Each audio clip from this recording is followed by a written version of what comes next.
Bukupedia, kembali lagi bersama Bernika. Kali ini Bernika mau review buku yang berjudul Yuk Halal. Buku ini ditulis oleh Zulkifli, lahir di Bekasi tanggal 13 Juli 2001. Pria yang kini berusia 20 tahun sedang mengikuti perkuliahan jurusan pendidikan agama Islam di Lain Batu Sangkar, Sumatera Barat. Selain kuliah, ia menghabiskan waktu produktifnya untuk menulis buku.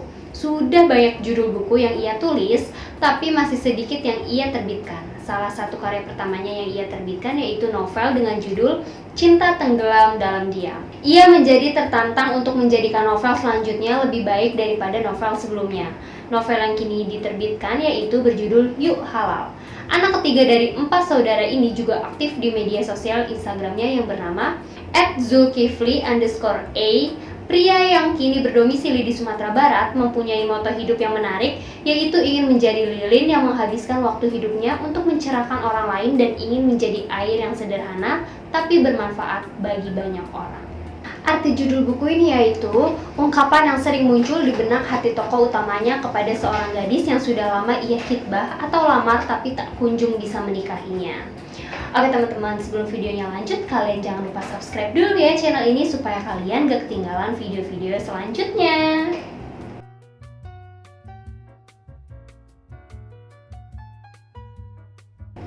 Oke teman-teman, sebelum videonya lanjut, Bernika mau bacain sinopsisnya dulu nih, kita simak bareng-bareng ya. Sudah lama aku menantikanmu dan sampai saat ini, aku belum tahu keberadaanmu. Sungguh, tidak ada keinginan yang kudoakan melainkan berharap satu pertemuan. Aku dan kamu di dalam satu ikatan yang halal. Hatiku terus bersenandung saking butuhnya kehadiranmu. Karena dengan kehadiranmu, cinta menjadi nyata di hidupku. Ibadahku akan terasa indah bila bersamamu. Doaku akan sempurna bila ada aminmu. Aku ingin mencintai Allah, dimulai dari mencintai ciptaannya, yaitu kamu. Oke teman-teman, semakin penasaran kan gimana sama cerita dari buku Yuk Halal? Oke teman-teman, jadi di buku Yuk Halal ini ada 20 part.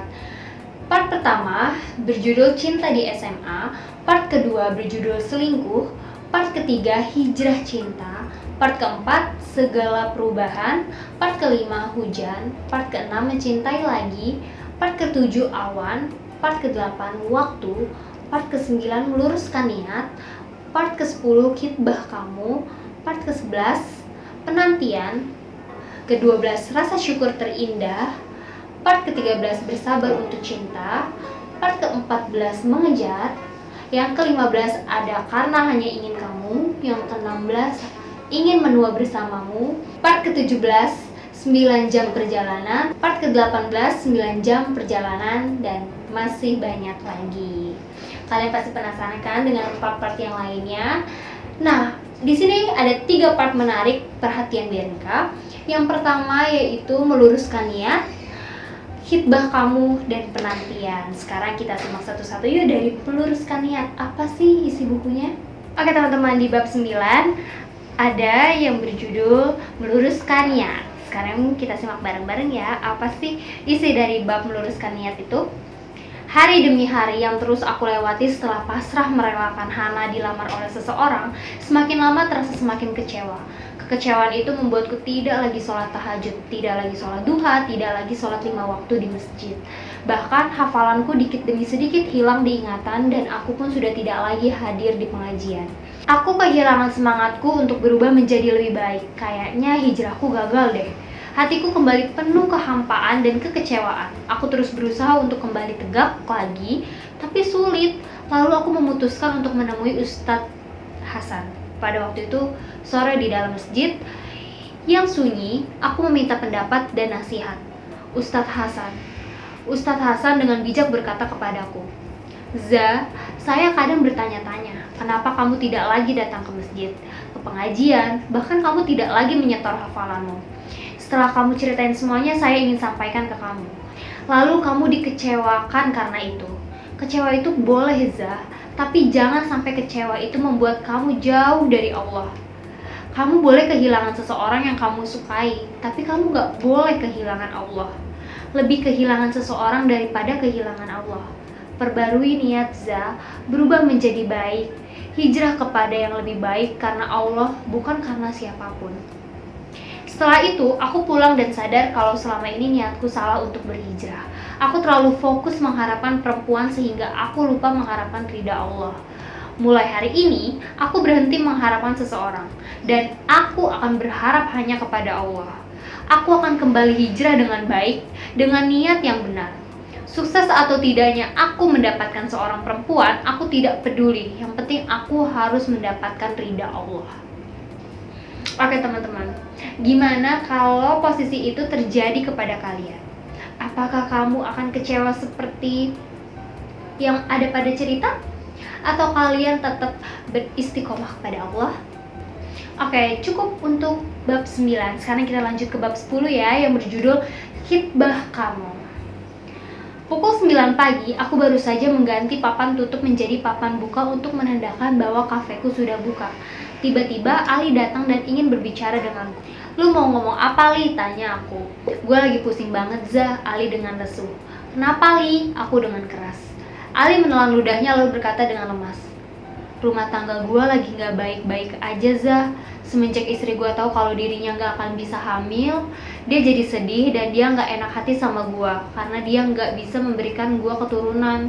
Dia ingin pisah sama gue, Zah, padahal gue udah bilang ke dia kalau gue sama sekali gak masalah kalau dia gak bisa memberikan keturunan ke gue, tapi dia tetap tidak enak hati sama gue. Dia ingin pisah dan ingin gue cari istri yang bisa kasih gue keturunan. Jadinya gue pusing, Zah. Dia maksa ingin pisah sama gue." Aku menepuk bahunya setelah itu berkata dengan optimis kepadanya, "Bro, lu dan istri lu itu lebih paham agama dibanding gue. Seharusnya lu dan dia itu paham kalau tidak ada yang gak mungkin di dunia ini. Jika Allah udah berkehendak, mungkin seorang dokter mengatakan kalau istri lu gak bisa hamil, tapi kalau Allah udah berkehendak, istri lu tetap akan bisa hamil, Li." Aku minum segelas kopi lalu melanjutkan, "Sekarang gini, lu sabar aja dulu. Lu tenangin istri lu. Lu ngomong baik-baik ke dia. Lu bilang ke dia kalau lu mencintainya dan gak sanggup untuk pisah sama dia apapun masalahnya." Saat larut malam, aku pulang setelah menutup kafe. Saat berjalan menuju kamar, aku melihat ayah duduk sambil menonton bola. Aku duduk di sampingnya. Dengan senang ayah bertanya, "Udah pulang, bro?" "Iya ya, ngomong-ngomong seru banget," aku dengan senang. "Ini jagoan ayah lagi tanding," ayah dengan semangat. "Manchester United?" tanya aku dengan senyum. "Iya dong," ucap ayah. Lalu aku pun ikut menonton. Setelah beberapa lama kemudian aku mengatakan sesuatu kepadanya. "Yah," aku dengan serius. "Apa, kamu ingin melamar perempuan?" ayahku dengan senyum. Mendengar itu aku heran kenapa ayahku selalu tahu apa yang ingin aku bicarakan kepadanya. Lalu aku melanjutkan, "Hehehe, alhamdulillah Reza udah dapet calon ya. Namanya Hana. Dia baik, cantik, dan agamanya juga bagus. Ayah setuju kan?" tanya aku dengan suara rendah. "Asalkan kamu bahagia, ayah oke-oke aja," ucap ayah sambil menonton. "Ayah temenin Reza buat melamar Hana ya?" tanyaku. "Ayah gak akan nemenin kamu kalau kamu gak cukur rambut kamu, kumis kamu, jenggot kamu," ayahku dengan senyum. "Iya oke ya, hehehe," aku dengan bahagia. Setelah itu lanjut dengan begitu seru dan semangat menonton pertandingan bola bersama ayahku. Oke teman-teman, menurut kalian apakah Reza melamar Hana berjalan dengan lancar? Coba kita lanjut ke bab selanjutnya ya. Oke, di bab 11 berjudul penantian. Kita simak bareng-bareng ya. Penantian ini adalah penantian yang kedua kalinya setelah aku pernah menanti Vina. Aku berharap tidak dikecewakan lagi dengan penantian ini. Aku yakin kalau Hana tidak akan mengecewakanku. Meski sudah berhari-hari, berminggu-minggu menantikannya, aku benar-benar ingin melihatnya. Aku ingin ngobrol dengannya, aku ingin bertukar kabar dengannya. Sungguh aku kangen sama dia. Menunggu adalah beban cinta terberatku. Tepat di ketiga bulan aku menunggu, semuanya terasa sangat cepat untuk berubah. Satu persatu barista di kafeku pun pergi tanpa alasan. Alvin pun sudah lama aku cari kabarnya tapi tidak ketemu.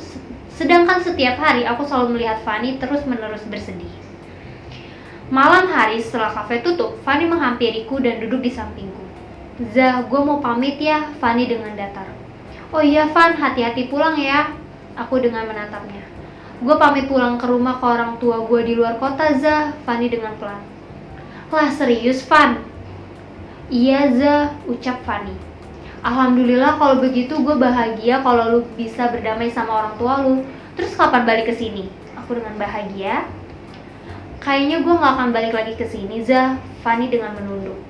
Kenapa, Fan? Lu jangan bercanda deh, masa lu ninggalin gue di kafe sendirian? Maafin gue, Zah, gue pengen berada di hidup yang baru. Setiap kali gue di kafe ini tuh selalu ingat tentang Alvin. Gue ingin move on, Zah, Fanny dengan merintih. Fan, sorry Zah, gue bener-bener terima kasih banyak sama lu. Ayah lu udah kasih gue tempat di sini, Fanny dengan berkaca. Aku dengan sedih hanya bisa mengangguk. Kemudian Fanny pun langsung memelukku dan berkata, terima kasih Zah. Tiba-tiba terdengar suara bantingan kursi. Aku dan Fanny kaget. Aku pun langsung menoleh dan melihat Alvin berdiri dengan wajah yang tampak marah. Aku mendekat ke Alvin seraya berkata, Vin. Alvin mundur perlahan-lahan dan berkata, ternyata lu udah sama Fanny ya, Zah? Aku dengan keras berkata, maksud lu apa, Vin? Gue gak ngerti, Alvin dengan kesal. Udah lah, Zah, gue tahu lu suka kan sama Fanny. Gue nyesel banget udah datang ke sini. Lalu Alvin langsung pergi. Aku pun dengan berteriak, Vin. Kemudian dengan wajah yang bergelinang air mata, Fanny berkata, udah Zah, gak usah dipikirin dia lagi. Aku dengan keras, ini salah paham, Van. Dia harus tahu. Tak beberapa lama kemudian terdengar suara teriakan orang di luar jalan. Aku pun langsung menghampiri suara teriakan itu. Aku langsung kaget melihat Alvin tergeletak di jalan dengan keadaan motornya yang sudah hancur. Fanny berlari menghampiri Alvin yang tak sadarkan diri. Dengan menangis, Fanny berkata di dekat Alvin, bangun Vin, bangun. Aku masih sayang sama kamu, Vin. Alvin! Setelah itu aku langsung membawa Alvin ke rumah sakit. Saat di rumah sakit, aku dan Fanny menunggu hasil rawat dokter. Setelah beberapa kemudian, dokter pun keluar. Aku dan Fanny langsung bertanya keadaan Alvin. Dokter itu menjelaskan bahwa Alvin baik-baik saja dan hanya butuh perawatan beberapa hari saja. Setelah itu, aku pun menerima agar Fanny masuk ke dalam menengok Alvin, tapi Fanny menolak. Fanny hanya berkata kepadaku, Zah, gue titip Alvin sama lu, jagain dia. Aku dengan heran berkata, Van, kenapa sih? Gue tahu lu masih sayang sama dia. Gue tahu lu masih cinta sama dia, tapi kenapa, Van? Fanny dengan pelan berkata, karena dia gak ingin sama gue lagi. Aku langsung berkata dengan datar, setidaknya lu ketemu sama dia untuk terakhir kalinya. Fanny terdiam dan pamit pergi.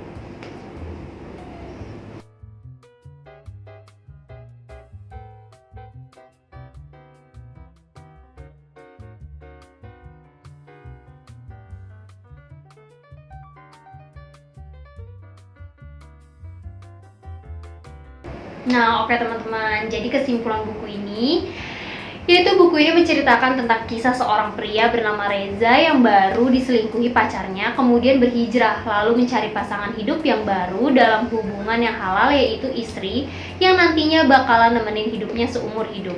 Banyak usaha yang ia lakukan untuk mencari calon istri, tapi selalu gagal. Di saat Reza sudah pasrah dalam usahanya mencari calon istri, nggak sengaja Reza bertemu dengan gadis cantik soleha yang dalam hatinya Reza yakin kalau gadis ini adalah gadis yang cocok untuk dia. Meskipun Reza yakin kalau gadis itu adalah yang tepat untuknya, tapi Reza terus mengalami berbagai rintangan, penantian, dan perjuangan untuk tidak menghalalkannya. Nah, semua rintangan, penantian, dan perjuangan Reza untuk menghalalkan gadis itu ada di isi novel ini. Gimana teman-teman? Pasti kalian penasaran banget kan tentang perjalanan Reza mencari jodoh halalnya? Buat kalian yang penasaran, kalian bisa order bukunya di website www.guepedia.com atau kalian bisa klik link yang ada di bawah ini ya. Oke teman-teman, sekian dulu review buku dari Bernika. Jangan lupa di like, comment, subscribe, dan share ke teman-teman yang lainnya ya, supaya kalian gak ketinggalan informasi-informasi selanjutnya. Sampai jumpa!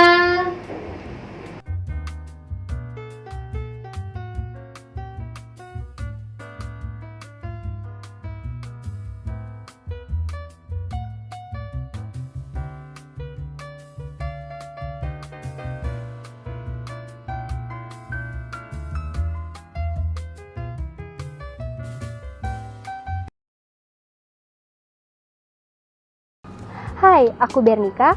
Aku adalah seorang penulis pemula. Awal kenal Guepedia yaitu aku dikenalin sama teman aku yang pernah nerbitin bukunya di Guepedia. Nah teman-teman, ternyata nerbitin di Guepedia itu sangat mudah banget. Kenapa aku bilang mudah? Karena banyak banget benefit yang kita dapetin.